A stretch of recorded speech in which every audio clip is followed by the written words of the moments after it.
Aclamem o Senhor todos os habitantes da terra. Prestem culto ao Senhor com alegria.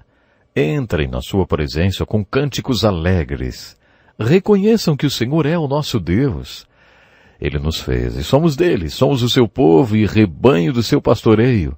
Entrem por suas portas com ações de graça e em seus átrios com louvor. Deem-lhe graças e bendigam o seu nome. Pois o Senhor é bom e o seu amor leal e eterno. A sua fidelidade permanece por todas as gerações. Este é mais um encontro com a palavra, começando hoje com a leitura do Salmo 100. Estamos estudando todo o livro de Salmos. Já vimos alguns salmos do homem abençoado, que também são salmos de pregação e alguns salmos de oração. Um terceiro tipo de salmo muito importante é o salmo de adoração. Lembre-se, o livro de Salmos foi o inário do povo de Deus do Velho Testamento. Esse inário era a parte vital da adoração do povo. Estudiosos acreditam que o Salmo 150 era o refrão cantado responsivamente com outros salmos. Eles cantavam o Salmo 23 e depois o 150 como um refrão. Depois cantavam o 27 e depois o 150. O estudo desse salmo é muito importante para que entendamos todo o livro de Salmos. O Salmo 100, mesmo sendo curto, com apenas 5 pequenos versículos, é o salmo de adoração mais importante. Esse salmo explica o que é adoração. Adoração é simplesmente entrar na presença de Deus.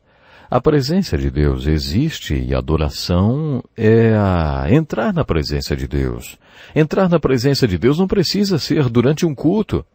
Você pode entrar na presença de Deus quando estiver sozinho em sua casa, às 5 da manhã.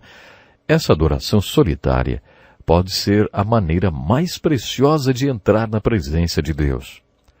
Como o salmo de adoração mais importante, o Salmo 100, além de definir o que é adoração, também mostra como adorar a Deus. Nesse contexto, Davi ilustra com uma linda metáfora. Ele diz que a adoração é como entrar diante da presença de um rei.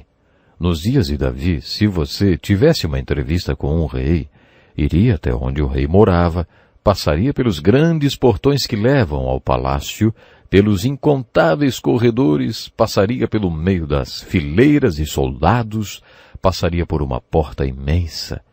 A essa altura você estaria pensando que logo chegaria ao rei. Mas não. Chegaria a mais um corredor. Finalmente chegaria a uma porta enorme. Talvez uma porta de ouro ou prata que se abriria para levar à presença do soberano. Quando você estivesse diante do rei, ficaria impressionado com a presença dele. Davi usa essa metáfora quando se refere à adoração e sobre como devemos nos apresentar diante de Deus. Parafraseando, diríamos, sua aproximação da presença de Deus deve começar nos portões de ações de graça. Isso quer dizer que você deve começar a adoração agradecendo a Deus por todas as bênçãos. A ação de graças é uma excelente terapia espiritual, fortemente recomendada nas Escrituras, sabe? Em muitos trechos da Bíblia somos encorajados a ver a vida com olhos gratos. A gratidão pode automaticamente tirar sua mente dos pontos negativos e focá-la nos positivos. Esse é um bom conselho para quem está passando por perdas na vida. A gratidão pode mudar sua atitude porque ela automaticamente tira sua mente dos pontos negativos e a coloca focada nos pontos positivos. Esse é um ótimo conselho para quem está passando por perdas. Por exemplo, se você for deficiente físico, agradeça a Deus pelo que você ainda pode fazer. Se você ficar lamentando o que perdeu, vai piorar ainda mais e mergulhar na depressão. Mas se você agradecer a Deus por ainda poder se alimentar sozinho, vestir-se e pelas habilidades que você ainda tem, será grandemente beneficiado com essa terapia. Essa é uma ótima terapia para os deficientes. As ações de graças têm realmente um alto valor terapêutico e aqui no Salmo 100, vemos que podem soprar vida na adoração. E são os portões pelos quais você tem que passar para ir à presença de Deus. Portanto, comece a adorar a Deus com ações de graças. Usando essa metáfora, Davi diz que as portas e ações de graças levam aos átrios de louvor. Você já experimentou isso? Você já contou as bênçãos e viu surpreso quanto Deus já fez? Se você fizer isso, descobrirá outra dimensão do louvor. Você não estará apenas agradecendo a Deus, você estará louvando e adorando a Deus com seu louvor. Você estará falando com Deus sobre Deus e não apenas agradecendo a Ele pelas bênçãos que você recebeu. Continuando nessa metáfora, os átrios do louvor levam à presença de Deus e as portas que se abrem na presença de Deus são as portas dos cânticos. É por isso que a música está associada à adoração. A música é um grande milagre dado a nós por Deus para que, de alguma forma, experimentemos o inexprimível quando adoramos a Deus. Em nossa jornada espiritual há momentos em que vivemos coisas inexplicáveis. Creio que esse seja o significado do dom de línguas. O dom de línguas é simplesmente isso. Às vezes, quando certas pessoas estão na presença de Deus, ficam cheias do Espírito de Deus e têm uma forte emoção durante a adoração, que experimentam emoções realmente inexplicáveis.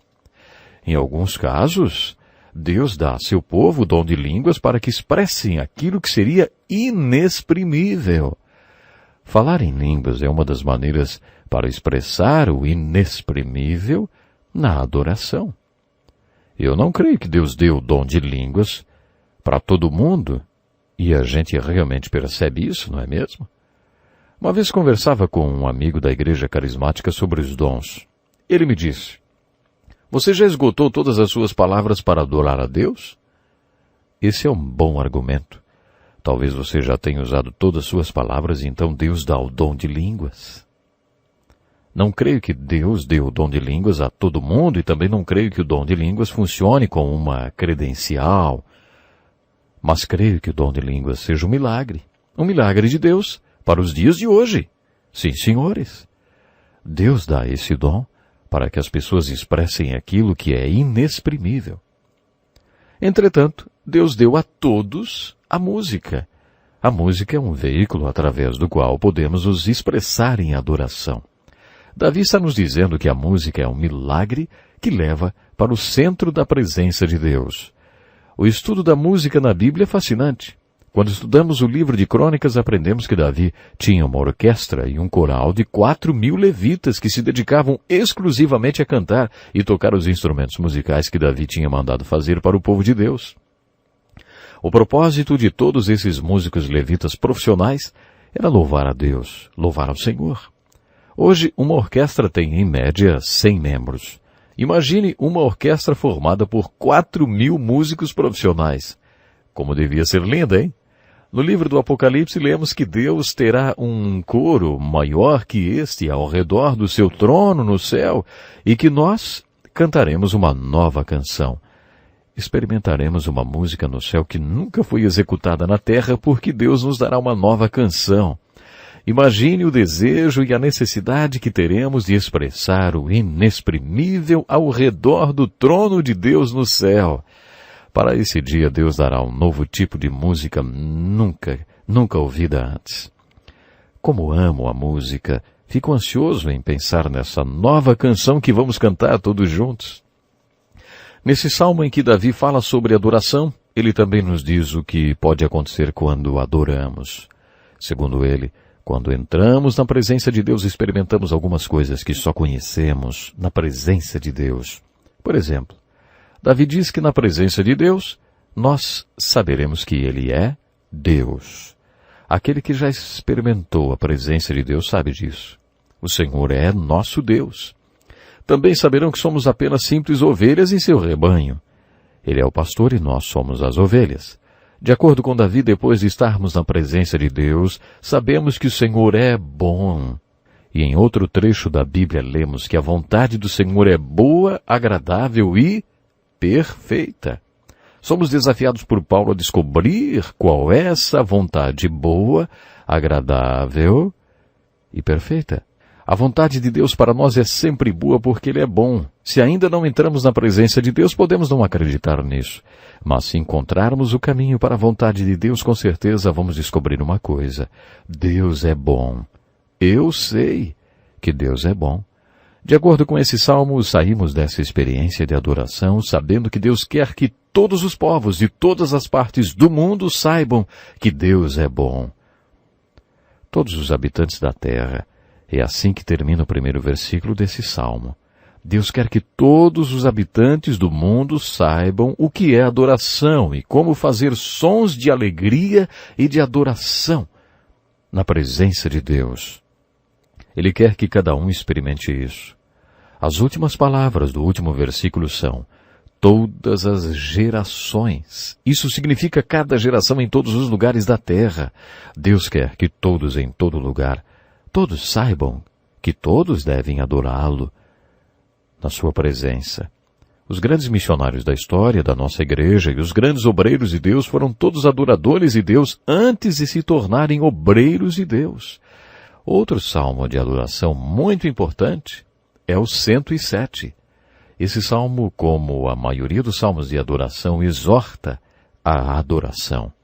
O Salmo 107 é longo e está dividido em parágrafos, mas o seu tema está presente em todo o salmo com a repetição dessa estrofe.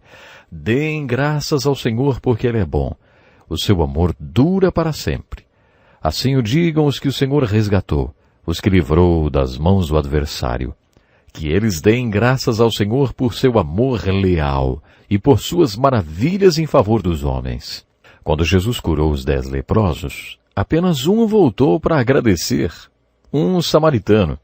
Jesus disse: não foram purificados todos os 10? Onde é que estão os outros 9? Com essa ilustração, Jesus está nos dizendo que cerca de 90% das pessoas que são salvas nunca voltam para me agradecer pela salvação, nunca se tornam adoradoras porque só sabem receber. A pergunta que nos persegue é: onde é que estão os outros 9? O tema do Salmo 107 é dirigido aos 90% que nunca voltam para agradecer a Deus pela salvação.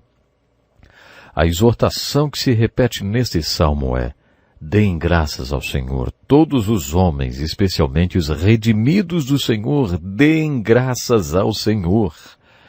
Como vimos no livro de Ruth, redimir significa comprar e trazer de volta da vida de pecado. Talvez você já tenha pertencido a Deus. Em Adão, todos nós já pertencemos a Deus. Depois nos afastamos e tivemos que ser comprados e trazidos de volta para Deus. Redenção é isso. Essa redenção pela qual deveríamos ser gratos está descrita neste lindo hino de redenção. A primeira parte do salmo descreve a redenção porque estávamos perdidos como ovelhas que foram dispersas. De acordo com o texto, perambulamos pelo deserto e por terras áridas. Estávamos famintos e sedentos. Nossa vida ia se esvaindo. Mas depois nós lemos: na sua aflição clamaram ao Senhor e Ele os salvou da tribulação em que se encontravam e os conduziu por caminho seguro. Nesse versículo, o salmo está descrevendo a salvação inicial ou a redenção. Éramos como ovelhas perdidas. Voltamos-nos para Deus e Ele nos livrou de caminharmos perdidos, da fome e da sede. Depois Ele nos conduz pelo caminho justo, como fez com os filhos de Israel, que foram libertos do Egito e levados para a terra prometida. Depois de descrever a redenção no versículo 8, o salmista exorta: que eles deem graças ao Senhor por seu amor leal e por suas maravilhas em favor dos homens. Na segunda estrofe desse hino de redenção, o salmista descreve um tipo diferente de ruína. Ele descreve um povo redimido que se rebelou contra Deus. Eles foram salvos, já foram redimidos, sim, mas são pródigos. Rebelam-se e vão para países distantes. O salmista diz que essas pessoas acabam presas à aflição e em correntes, porque se rebelaram contra as palavras de Deus. Por isso ele os sujeitou a trabalhos forçados. Eles tropeçaram e não houve quem os ajudasse. Como o filho pródigo, que foi para um país distante, e quando ficou sem dinheiro, depois de ter gastado tudo, ninguém lhe deu nada. Ele estava totalmente arruinado no fundo do poço, então caiu em si e decidiu retornar para o seu pai. É isso que o Salmo está descrevendo. O Salmo diz: na sua aflição clamaram ao Senhor, e Ele os salvou da tribulação em que se encontravam, Ele os tirou das trevas e da sombra mortal e quebrou as correntes que os prendiam. Em outras palavras, Deus redimiu esse povo pela segunda vez, como fez com o filho pródigo. Eles foram pegos em suas cadeias pródigas, resultantes da sua rebelião. Então Deus os resgata. Sim, Deus resgata dessa experiência humilhante. O versículo 15 é a repetição do refrão, repetido 4 vezes. Que eles deem graças ao Senhor por seu amor leal e por suas maravilhas em favor dos homens. A terceira estrofe descreve mais um tipo de redenção. Em Lucas 4:18, Jesus declarou o propósito do seu ministério. Citando Isaías, Jesus diz: O Espírito do Senhor está sobre mim porque Ele me ungiu para pregar boas novas aos pobres. Jesus deixa bem claro o que quis dizer com pobres. Ele diz: Ele me enviou para proclamar a liberdade aos presos, a recuperação da vista aos cegos e para libertar os oprimidos. Você pode verificar no Evangelho de Lucas que Jesus praticou tudo o que pregou. Através do seu ministério de ensino, Jesus deu vista aos cegos. Através do seu ministério de aconselhamento, Jesus deu liberdade aos acorrentados. E através do seu ministério de cura, Jesus deu cura e vigor aos feridos e oprimidos deste mundo. Esses 3 tipos de perdição estão descritos no Salmo 107. Na primeira parte desse salmo, você tem a descrição do cego, que é como a ovelha, porque elas não sabem como sair daquele estado de perdição total. E nem conseguem distinguir o esquerdo do direito. No segundo parágrafo, você encontra os cativos. Muitas pessoas não estão livres, não sabem o que querem fazer. Elas fazem o que são levadas a fazer. Elas têm compulsões e obsessões e são controladas por desejos, hábitos e vícios. Essa é outra maneira de dizer que não são livres. Jesus nunca ignorou aqueles presos que tentavam se soltar de suas cadeias. É esse o tipo de redenção ilustrado na segunda estrofe desse lindo hino de redenção. A terceira estrofe do Salmo 107 descreve o que Jesus chamou de oprimidos. Essas pessoas são oprimidas pelos seus próprios pecados. O salmista diz: tornaram-se tolos por causa dos seus caminhos, rebeldes, e sofreram por causa das suas maldades. Algumas vezes sofremos por causa de nossos pecados. Lemos que Ele enviou sua palavra e os curou e os livrou da morte. Temos aqui uma linda ilustração de Deus, o grande Salvador, resgatando seu povo pela 3ª vez. Tudo isso é uma descrição de redenção. Você sabia que a palavra de Deus tem o poder de curar? A Bíblia diz que o poder para converter uma alma, como vimos no Salmo 19, é o mesmo poder que cura. Na minha experiência de pastor, depois de compartilhar a palavra de Deus durante algum tempo com alguém, eu vejo a palavra de Deus curando essa pessoa. A terceira estrofe do Salmo 107 descreve a cura de Deus aos feridos. No versículo 21, quando Deus redime os feridos, temos mais uma vez essa exortação. Que eles deem graças ao Senhor por seu amor leal e por suas maravilhas em favor dos homens. 90% do povo de Deus redimido precisa prestar atenção à exortação do início desse hino. Assim digam os que o Senhor resgatou. Se você foi redimido da cegueira do pecado, então repita isso. Se foi redimido das cadeias do pecado, repita isso. Se foi redimido do seu estado emocional, se estava ferido, repita isso. Volte para Deus e agradeça a Ele por sua redenção. Neste salmo há mais um tipo de redenção muito bonita. Depois de descrever a redenção do cego, do cativo e do ferido, o salmista descreve a redenção do povo abençoado. Eu nunca conheci muitos homens assim, mas no último parágrafo lemos a descrição daqueles que vão ao mar e descobrem as obras e maravilhas do Senhor nas profundezas. Essas são pessoas com o dom da fé. Todos os que foram salvos têm fé, mas algumas pessoas têm uma fé que vai além da fé salvadora. Elas têm o dom da fé e possuem a capacidade de confiar em Deus em questões muito difíceis. Elas vão até as águas profundas e veem a obra de Deus de maneira também profunda e poderosa. Essas pessoas geralmente têm uma vida difícil. Esse tipo de fé descrito na 4ª estrofe do Salmo 107 faz com que as pessoas vejam a obra de Deus no meio da tempestade e provém seus milagres nas águas profundas. De acordo com o salmista, às vezes Deus levanta ventos fortes para testar a pessoa que tem o dom de fé. Essa ventania leva as pessoas de fé do céu até as profundezas do mar. Suas almas desfalecem, vão de um lado para o outro, bamboleiam como um bêbado e ficam a ponto de perderem a razão. Então, depois que tiveram a fé testada, clamam a Deus e Deus faz a tempestade se acalmar e as leva para um lugar de refúgio.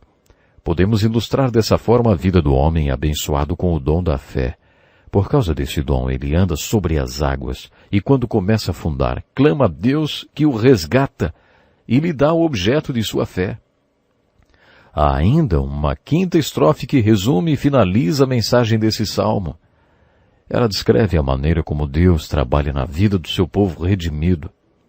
Transforma o deserto em açudes e a terra ressecada em fontes. Assim diz o salmo.